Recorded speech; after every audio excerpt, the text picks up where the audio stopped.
மச்சான் நீ கேட்ட அந்த அண்ணன் அக்கௌண்ட்ல இஎம்ஐ போட்டு உனக்கு ஃபோன் எடுத்து கொடுத்தேன். வேற யாரா இருந்தா கண்டிப்பா பண்ணிருக்க மாட்டேன், உனக்கே தெரியும். சோ அதனால மாசம் மாசம் கட்ட காசை மட்டும் போட்டு விட்டுரு. டேய் இப்ப கட்ட தானே காசு கட்டினேன். டேய் அது டவுன் பேமெண்ட்ரா, அதை கட்டினா தான் ஃபோனே கொடுப்பாங்க. அப்ப நீ கட்டி தான் ஆகணும்.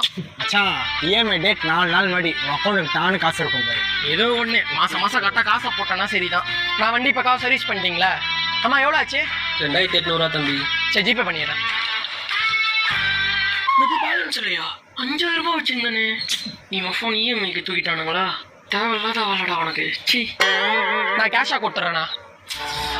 என்னடா வரும்போது இவ்வளவு டென்ஷன் ஆகுற? இந்த உசேன் பையன் ஃபோன் கேட்டா நீ அக்கௌண்ட்ல இஎம்ஐ போட்டு ஃபோன் எடுத்து கொடுத்தேன்டா. மாசம் ஆனா காசும் கட்ட மாட்டான், ஃபோன் பண்ணாலும் எடுக்க மாட்டான். அவன் வீட்டுக்கு எப்போ போனாலும் வீட்லயே இருக்க மாட்டான். அதான் அவனை பார்த்து நோட்டானா அவன்? இவ்வளோ இங்கே தான் இருந்தானா? அத பாராம ஏய் நில்றா, ஏய் உசேன் நில்றா. ஏய் இஎம்ஐ டேட்டுக்கு 4 நாளைக்கு முன்னாடி காசு தரேன், 4 மாசமா தராம இருக்கேடா. ஏய் மச்சான் அந்த காசை மட்டும்